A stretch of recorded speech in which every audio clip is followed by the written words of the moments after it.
Well, it's very nice to be here. Thank you very much to Lundbeck for inviting me. It looks like you're having a great conference. That last presentation was really entertaining. That was fun. I want to, this afternoon, just ask you some questions and share some information about the future with you. And the first question that I'm going to ask you is this. What is your image of the future? When you think of the future, let's say 5 years from now, or 10 years from now, or 15 years from now, what comes to mind for you? What kind of pictures come into your mind? Or what kind of a word or a short phrase comes to mind? And I'm actually going to do something that you might find a little bit unusual this afternoon. I'm going to stop for about 1 minute, and I'm going to give you a chance to turn to the people who are sitting on either side of you and answer the question. When you think of the future, when you see the future in 5 or 10 or 15 or years or more, what kind of picture comes to your mind? What do you see? I'm going to give you 60 seconds to think about that and to tell the person sitting near you, what do you see when you see the future?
Okay, time is up.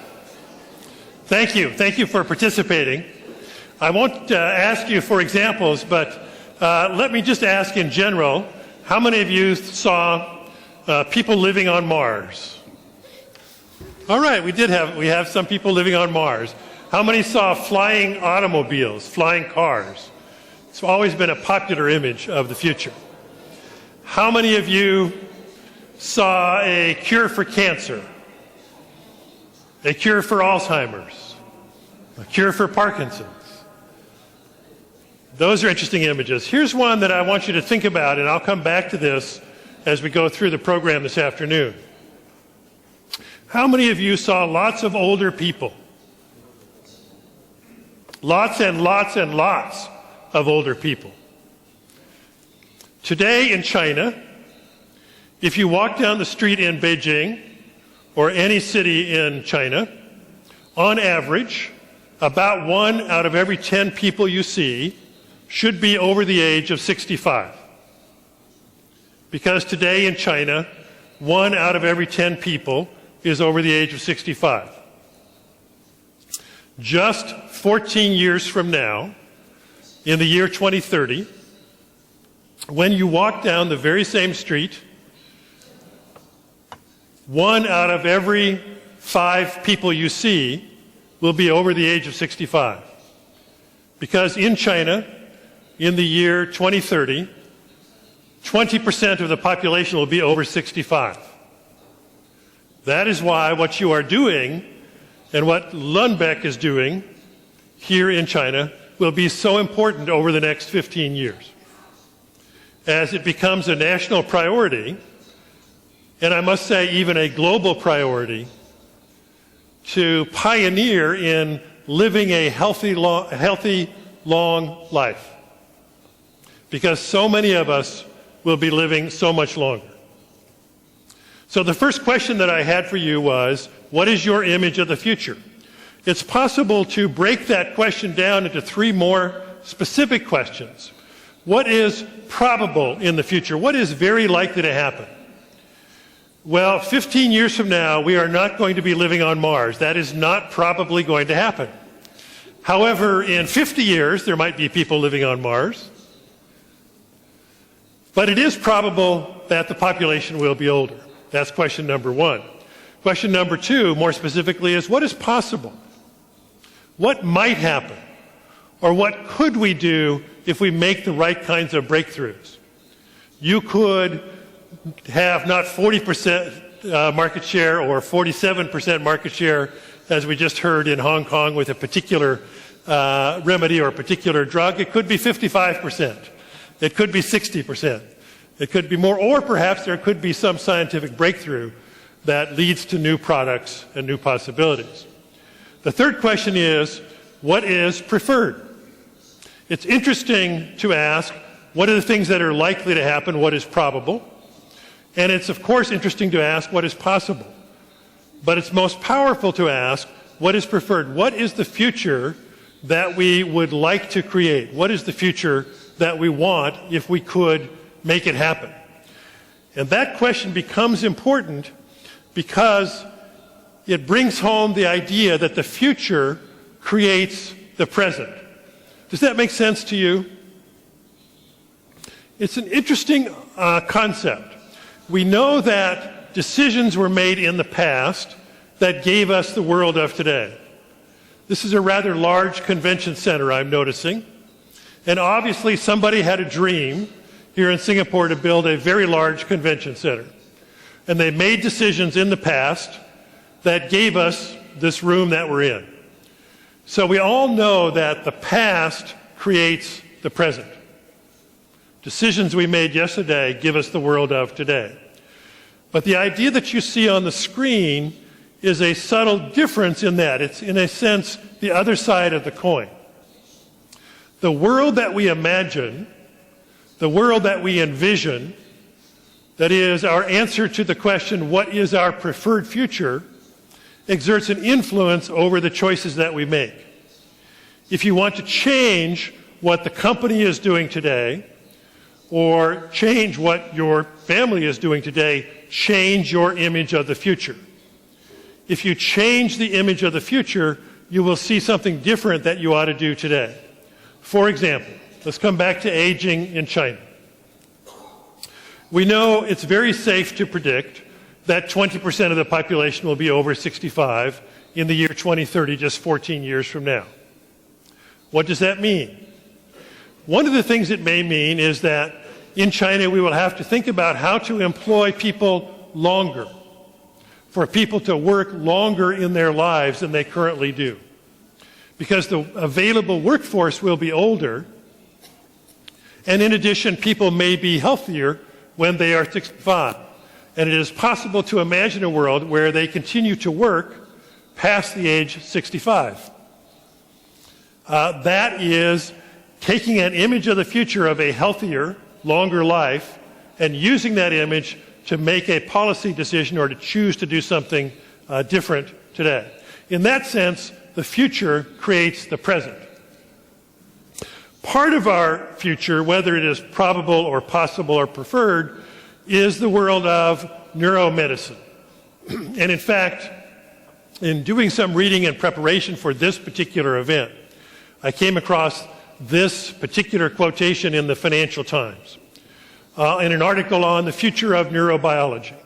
And this is what it said: neurology has become the coolest frontline posting in modern medicine, the place where the puzzle of mind and body meets the latest technology. It isn't just that Lundbeck is in the right field in terms of an aging world population. It is that the unlocking of the mysteries of the mind with our latest technology, whether it's computing technology or nanotechnology or understanding of biology in new ways, really puts you all in a company that is on the leading edge of where medicine is going. So how do you shape a future on the leading edge? How do you create a future that you would prefer? It helps to have some principles to live by or to work by. And I call these principles of strategic leadership. There are four basic principles, and you can think of them, if you will, as skill sets that any person could learn. They are, number one, being future-oriented. Number two, being vision-driven. Number three, being strategic. And number four, being collaborative. Let me say just a word about each one of those. To be future-oriented is to ask, what is going to be different tomorrow than today? And how do we get ready for it? To be vision-driven is to not just wait for the future to happen to you, but decide where you want to go. We would like to be in this part of the country. We would like to be in this field in medicine. We would like to have a larger market share in this area. To be vision-driven and not just wait for the future to happen. Third, to be strategic. Just having a vision is not enough. You have to decide what do we do first and what do we do second. And actually, you've heard a number of reports about the strategic decisions that are laid out for us in the year 2016. And then finally, it's important to be collaborative. And that means working together in ways that achieve greater success. And perhaps we just saw an example of that with a team from Hong Kong. So let's begin our own journey today at being future-oriented. Now, how many of you think the future is very predictable, that we know exactly what's going to happen tomorrow? Well, of course, the future is not predictable. The future is, in some ways, mysterious. But at the same time, the future is not completely mysterious. There are all kinds of things about the future which are what I like to call relatively knowable, if you just stop for a minute and pay attention. Here are the ones that we can see clearly coming in the next 5 or 10 or 15 years. Number one, generational change. Now, this is happening all across the world, but it is, of course, especially happening here in China. Number two, the emergence of a global knowledge value economy, and I'll tell you what that means. And it's important for your field. Number three, an environmental imperative that requires us to think more carefully about how we use the environment. Number four, the acceleration of technology. And then finally, intelligence in everything that exists and everything that we make and everything that we do. Let's start with generational change. This is a chart of population growth out to the year 2050, a bit longer than our 2030 time horizon. And what's interesting about it, no mystery to anybody in this room, is that the center section, colored more or less in a kind of orangey color, is Asia, where most of the population growth is going to happen, even though the rate of population growth here is not so fast. But it is where most of the population growth is going to happen from now till 2050. So this part of the world, as we all know, gets larger and larger. And this is in spite of an interesting phenomenon called the global fertility rate.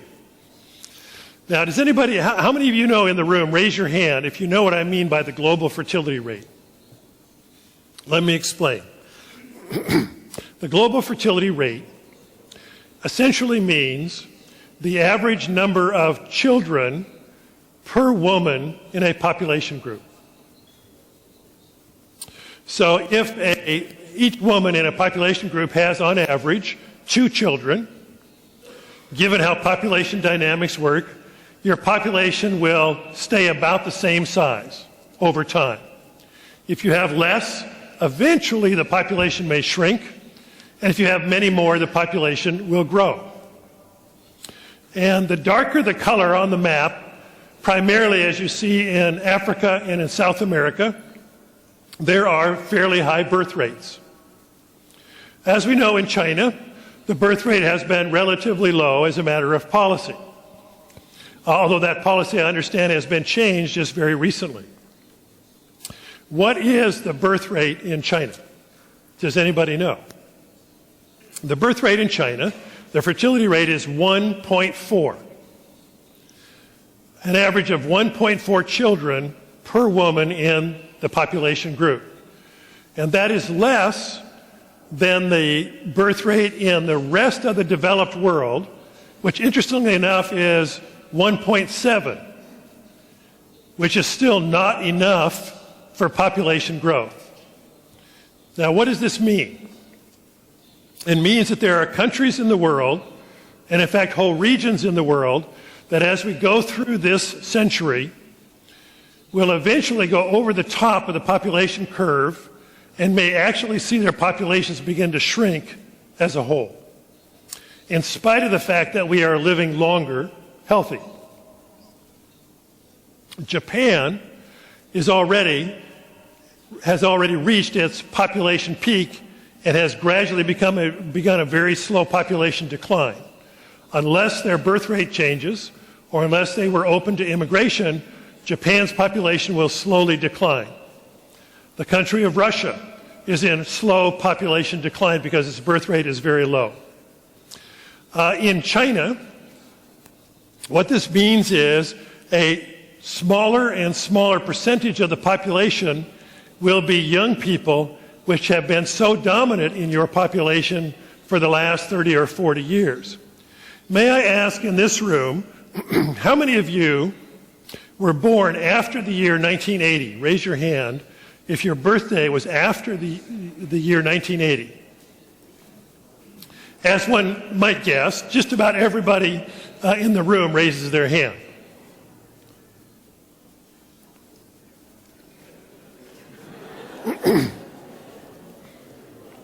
And so you have grown up in a world, you have all grown up in a world in which everywhere you look, you see young people. If you take a subset of young people, those who are aged 20 to 24 years old, in the year 2030, there will be 67 million 20 to 24-year-olds in China, which is 40% fewer than today. So if you look at the Chinese population curves, more older people, fewer young people. Now that may change over time with the revised family planning policy, but that's 2050 or 2060, many, many years in the future. If you look at the next 15 years, more older people, fewer young people. That's a real change in how the country looks and how the economy works in China. But China is not the only country growing older. The entire world is growing older, as we know. And in fact, those over the age of 65 on a worldwide basis, and then as a percentage of overall growth, far outstrip the other age cohorts, those aged 15 to 64, or those under the age of 15. We truly are embarking in the entire world in this great experiment. Now, how many of you have a grandparent or a parent over the age of 65? Just a few. 100 years ago, there were a few people who lived to be 65 years old. It was not unheard of. There were people who lived to be 85 years old 100 years ago, but they were relatively rare. Today, it is very common all over the world. What this means is that we are embarking on an experiment. And the experiment is, how should we organize society when so many people are over the age of 65? That's what you see on the screen. And here's the interesting part of it. We've never done this before. The human race has never done this before. We've never experimented with a society where 20 to 25, or in some countries as much as 30% of the population will be over the age of 65. What should we do about the way cities are organized? What should we do about housing? What should we do about medicine and healthcare and hospitals and so on? By 2030, as I have already said, in China, 1 in 5 residents will be over the age of 65. By 2050, the number of senior Chinese will be larger than the entire population of the United States, or the entire population of Western Europe. If you're a senior executive with Lundbeck and you're looking at those numbers, you can see very much about where a core part of the future of the company lies. I mean, that really is a dramatic statistic that was reported by the Brookings Institute last year. Now, these people are, as we sit here, moving to cities. This is a wonderful illustration of Shanghai in the year 1987 and the year 2012. This is how much that city changed in a 25-year period. All over the world, people are moving to cities. Just in the year 2007, more than half of the people in the world lived in the countryside, and less than half lived in cities. In 2007, we passed the line, and increasingly since then, more people live in cities. And the United Nations predicts that by the year 2050, over 80% of the world's population will live in cities, just as we see happening in Shanghai.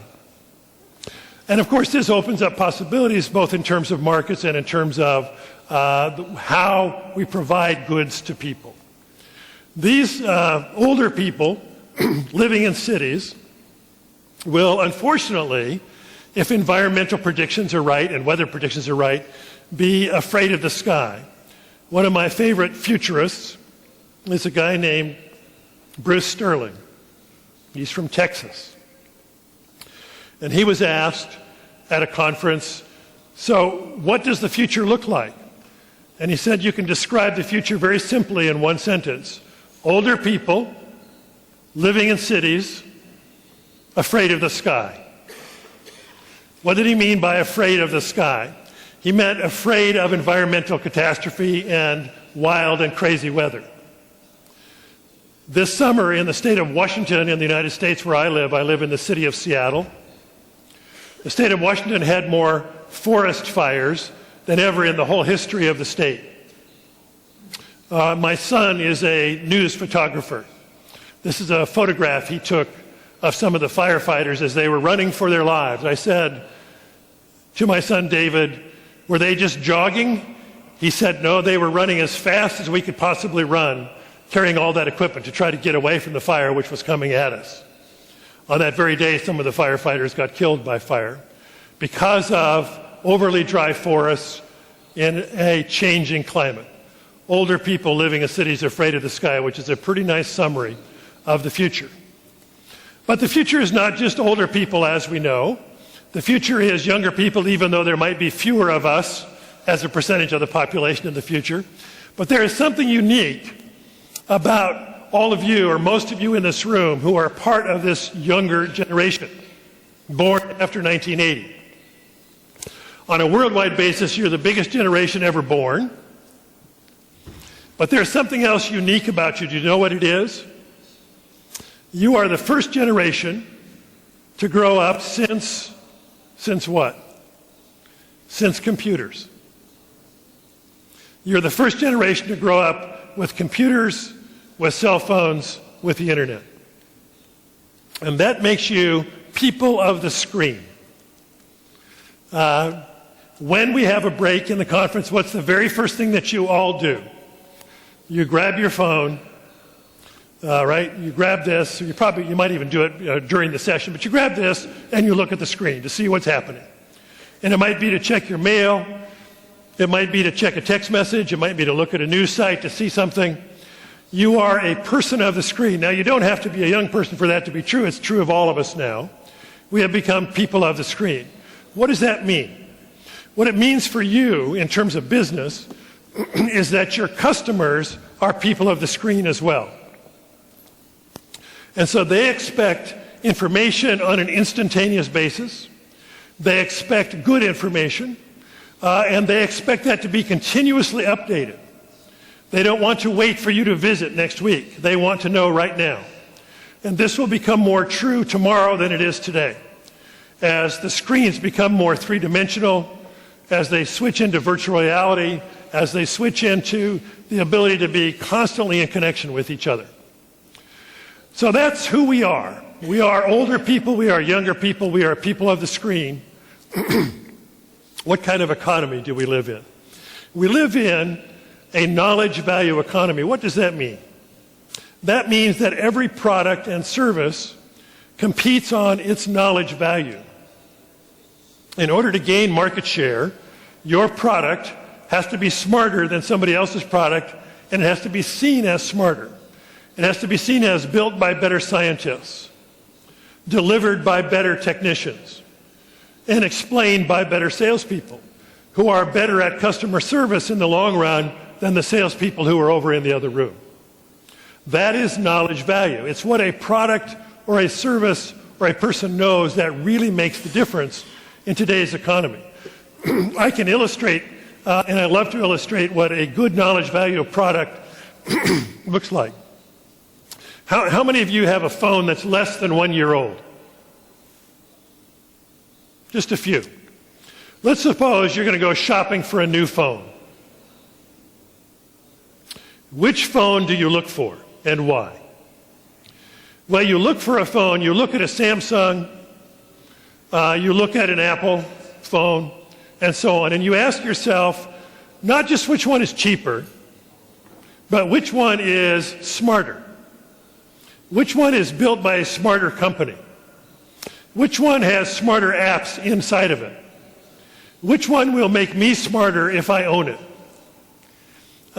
Which one will make me look smarter to my friends when I take it out of my pocket or out of my purse? All of those are part of knowledge value. Now, how this applies to you when you are in marketing or sales, I think is this. When you are sitting down with a customer, they want to know, what is the knowledge value here? They want to know, what is the science behind this? But especially they want to know, if I use this product, will my own customers, my own patients see me as smarter? And if I have an issue, will you have a smarter customer service relationship with me than a competitor will? Will I be able to get better information from you in a more timely way than I would from a competitor? That's knowledge value. Now, two companies that have really, and I love to tell this story even though it has nothing to do with Lundbeck or the business, really. Although in one interesting way it may in the future. I love to tell this story about two companies that have really captured this knowledge value in a way that's literally changing the world. Yesterday, I had some time here in Singapore, and I wanted to go see the botanical gardens, which if you have some time, I'd encourage you, if this interests you, it's a very nice botanical gardens. It has a world-famous orchid display of orchids. I mean, really, truly astonishing. So how did I get from the hotel here to the botanical gardens? Well, I called Uber. There were 3 Uber cars on the island. It took about 2 minutes for the Uber car to get here. And I was at the botanical gardens about 15 minutes later in Uber. And of course, I didn't have to do anything except get in the car and get back out of the car because the payment is all handled automatically because I used the Uber app. Now, what did the people who created Uber do? Did they build some cars? No. Did they buy some cars? No. They just wrote some software that created an app that means that if you own a car, you can be a driver. If you want to get from here to there, you can call up Uber. And just simply by doing that, by optimizing and underutilized resources, cars that are most of the time not being used. If you own a car, how many hours a day do you drive your car? Most people drive their car for maybe 1 hour a day, which means that almost all automobiles sit around for about 23 hours a day doing nothing. And Uber said, what if we could optimize that resource and enable people to use their cars more and to make some money doing it? And their company is right now, as of a week or two ago, valued at $62 billion, which is a pretty astonishing number. And Uber owns nothing. All they own is an app. And they're worth $62 billion. The illustration on the right, the $20 billion company, is Airbnb. Now, you may be less familiar with Airbnb. But what the Airbnb people did was ask, well, who has a spare room or a spare vacation cabin? And what if they could rent that to people using an app? And so it could be that you've traveled somewhere and stayed in an Airbnb apartment somewhere. I know an increasing number of people who are renting their places that way. And they are worth $20 billion, and they don't own anything except an app. Recently, the head of Airbnb noticed that the head of the Marriott hotels said Marriott plans to build 30,000 new hotel rooms in the next year. And the head of Airbnb smiled and said, we'll add 30,000 rooms in the next month. Because they don't actually build the rooms. They just sign people up.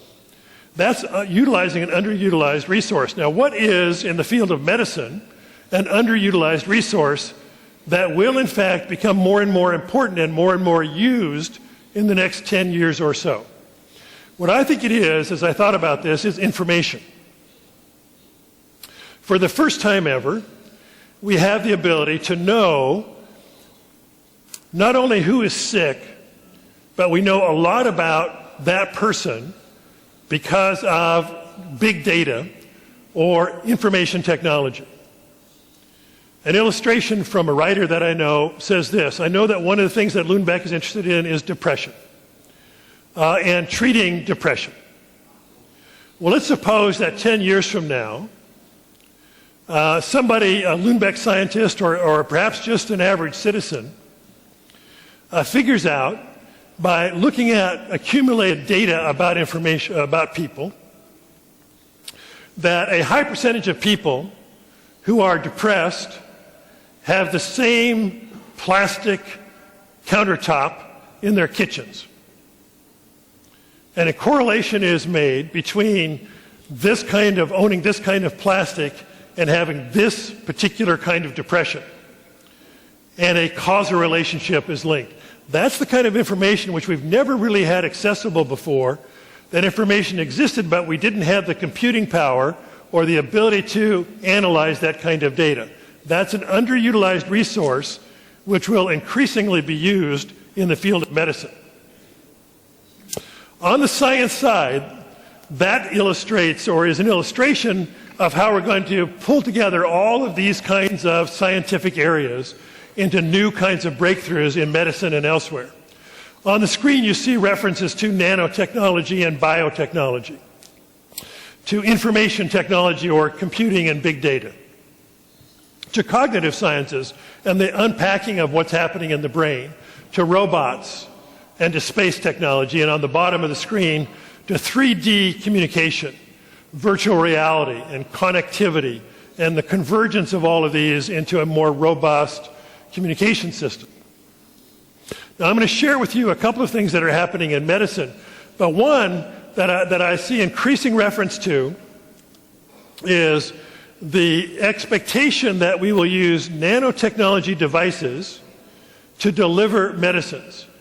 As a matter of fact, just this morning, across my news feeds came the story of the ability to use a little tiny nanotechnology device that is activated by light, injected into the bloodstream, that kills bacteria when the light activates the little device and therefore heats it up, and kills the bacteria when that bacteria is resistant to drugs. So nanotechnology as a delivery device or a treatment device for medicine is expected to be a major research field in the next decade. These kinds of devices get smarter and smarter and more interconnected. Michio Kaku, a physicist, wrote this about the Internet of Everything. In the next 20 years, personal computers will be replaced by millions of tiny intelligent systems embedded in our clothes, jewelry, cars, furniture, and walls. They'll recognize voice commands, carry out simple wishes. They will cost less than a penny, less than a scrap of paper. So companies which don't put chips or intelligence into all their products will be at a severe disadvantage. He wrote that in the year 1998. making a 20-year prediction. So we are now just a little over 2 years away from whether that's true. And it turns out more and more things have intelligence built into them. It's almost true today. They cost more than a penny. It costs more than a scrap of paper to put intelligence into things. But I was thinking about just the packaging, for example.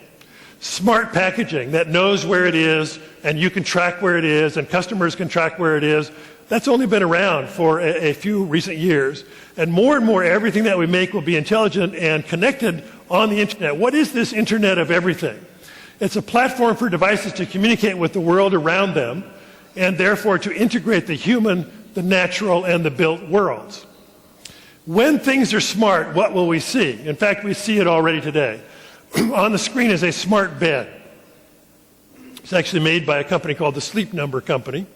The Sleep Number bed. And the bed has sensors built into it that measure how well you're sleeping. And then over time will adjust itself to be harder or softer, warmer or cooler, so that you get the optimum sleep that you can possibly get. That's an intelligent bed. When things become smart, you will wear healthcare devices that are measuring your health all the time, like the Fitbit that I have on my wrist. That's constantly measuring certain things about my current state of health. Or it might be a smart pill bottle that is helping you, that is as a consumer, but helping physicians keep track of who's taking their medicines on schedule. Or perhaps it will be, when it comes to brain injuries, a smart mouthguard device. Young people, when they're in sports, typically very frequently wear a mouthguard to protect their teeth, obviously. But what if, as a company is already doing, you could build a sensor into the mouthguard that's measuring the force of a blow to the head, so that a coach or a physician on the sideline could call a player over and say, in a soccer game, or that is in a football game or in a hockey game, you've just received a blow to your head that's too hard, and you have to come out and go through a concussion test to make sure that it's still safe for you to continue to play. That kind of thing will become common with the Internet of Everything. What about specifically the future of health and medicine? Well, I want to mention 5 or 6 major trends. Number one, a term that I like is hacking the brain. This is a model of the mouse brain, which was built at the Paul Allen Brain Research Institute in Seattle, Washington. And what it is the first ever brain that has had all of its neurons and all of the connections among all of the neurons mapped. And what it means is it's a step toward understanding the brain in ways that go far beyond our ability to understand it at this point. Their eventual goal at the Paul Allen Institute, of course, is to map the human brain in the same way, despite all of the billions of neurons and connections that are there. Hacking the brain means the potential of understanding better how the brain works and either providing better medicine or even implants into the brain to help deal with epilepsy or with Parkinson's or with other brain diseases. Diagnosis through DNA. Diagnosis through DNA is an interesting one. It doesn't mean reading your DNA to diagnose your diseases, but instead it means the following. Last year in San Francisco, there was a young boy who was very ill, and they just could not diagnose what the illness was. They suspected it might be meningitis, but the tests were not coming back positive for meningitis. The physicians decided to do a DNA analysis of his spinal fluid, not of his human DNA, but to search for foreign DNA in the spinal fluid. And what they found were traces of both viral DNA and bacteria DNA that enabled them to properly diagnose a case of spinal meningitis that otherwise was not diagnosable. And based on that, the scientists at the University of San Francisco suggest that in the future, we will take a blood sample and we will not just look at your DNA, but we will look for the DNA of both bacteria and viruses in your bloodstream or in your spinal fluid or elsewhere as a way of helping to diagnose disease. That's what we mean by diagnosis with DNA, and that's quite a breakthrough. Global teamwork. Until very recently, laboratories tended to work in an isolated way. There's been some recent research on Parkinson's that involved 50 laboratories all interacting in real time all across the world in a cooperative kind of way to speed up the discovery of new kinds of treatments for the kinds of diseases that you're interested in. This is one that sounds a little weird. Rejuvenation through young blood. This is some research that involves taking old mice and giving them transfusions of blood from young mice. And what's been discovered is they get some rejuvenation of their brain and some rejuvenation of their heart, leading to the question of if we could use younger blood as a way of helping to rejuvenate older people and enable us to live longer, healthier, would that be a good thing to do? That is a new area of research. And then finally, one that of course is very appropriate for Lundbeck, and that is systems pharmacology, which is a major area of research. And what it means is testing drugs, not just for their interaction with other drugs, but for their impact on the entire body system. Thinking of the body as an entire integrated system and doing research that focuses on that. There's another one that's fascinating, not a specialty of Lundbeck, but is an area of research that I've been following for about 15 years as it relates to aging. How many of you are familiar with the term telomere? Just one or two hands here in the front. Well, it turns out what you see on the screen is a picture of a chromosome. At the end of your chromosomes, there is a little piece of genetic material, which is called the telomere. It can be compared to the plastic end on a shoelace. Think of your shoelaces and a little piece of plastic at the end. Each time a cell divides, that telomere is recreated in the new cell. But each time it divides, in the new cell, the telomere is a little bit shorter. And the next time the cell divides, it gets a little bit shorter again, and then shorter again, and then shorter again, until it's too short and the cell can no longer divide. And at that point, the cell ages and you get old. And scientists have been asking for actually more than a decade, is that one of the secrets to aging? And if you could treat the telomere and keep it longer, would you actually therefore live longer? What you see on the screen is, as I said, this chromosome. And geneticist Richard Cawthorn at the University of Utah has found that shorter telomeres are associated with shorter lives. Among people over age 60, those with shorter telomeres were 3 times more likely to die from heart disease and 8 times more likely to die from infectious diseases. Now that's interesting. But just this past summer, that is in July of 2015, researchers at Stanford University reported this.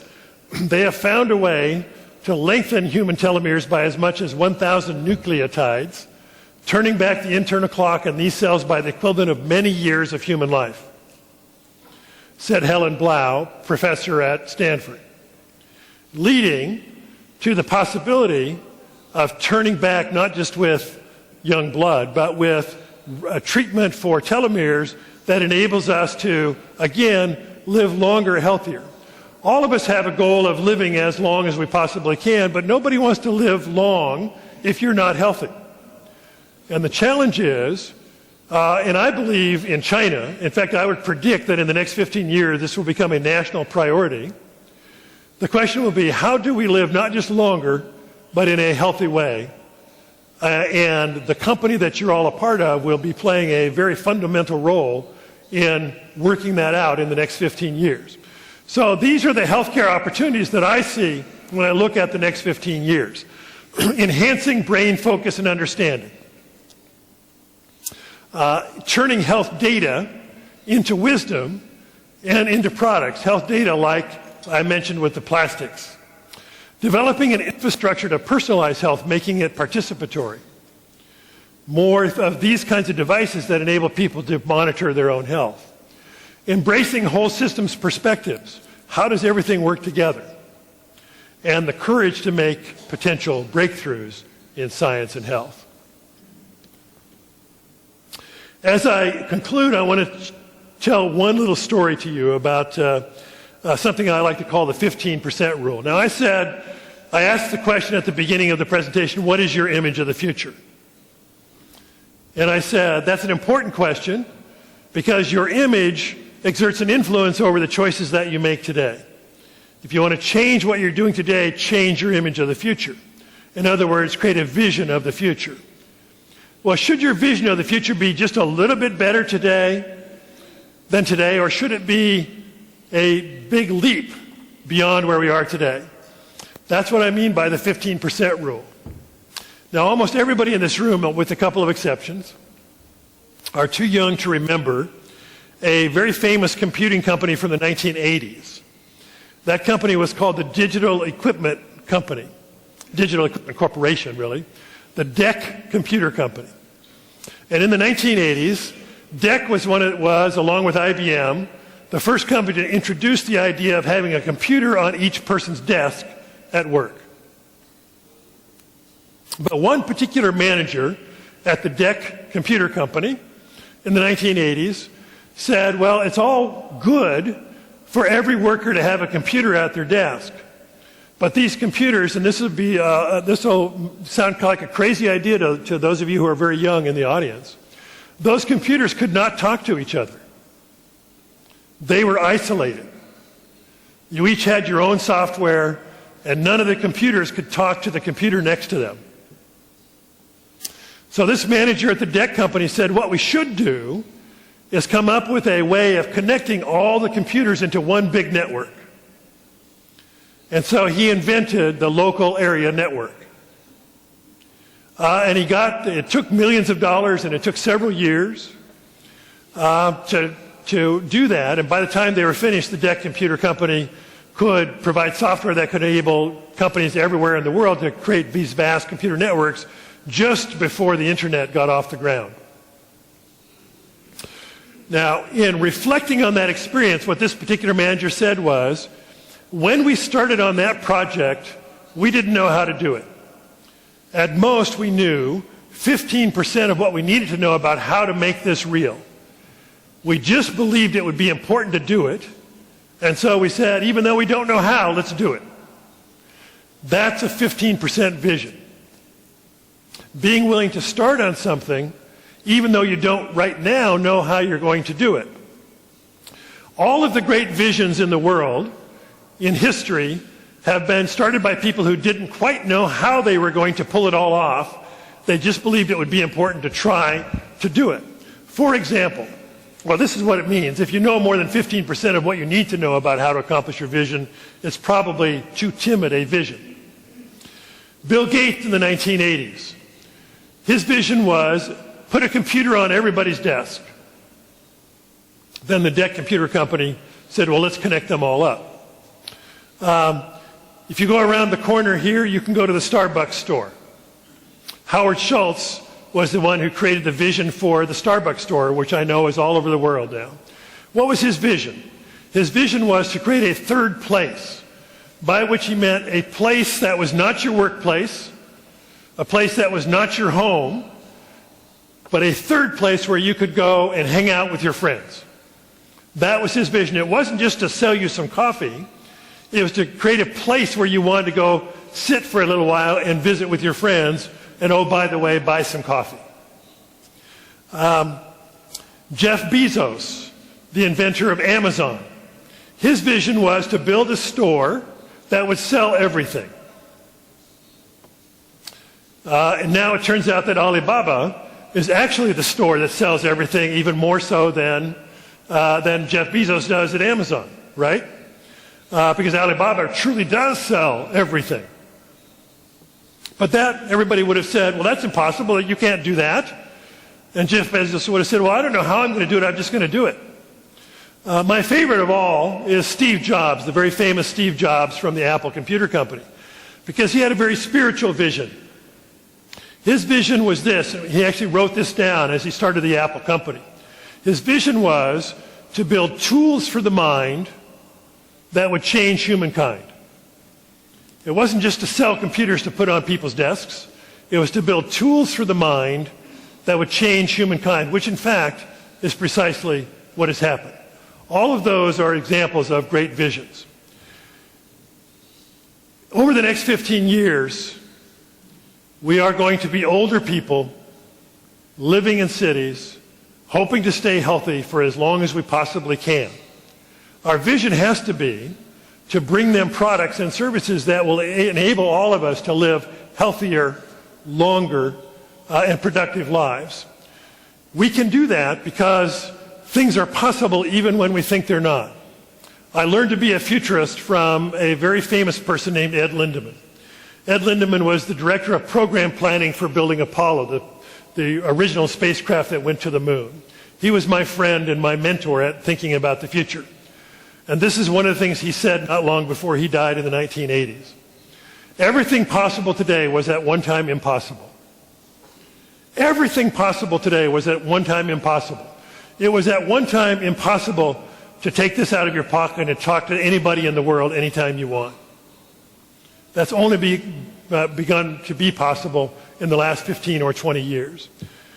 If it's true that everything that's impossible today, or possible today was at one time impossible, then it is equally true that everything that is impossible today may at some time in the future be possible.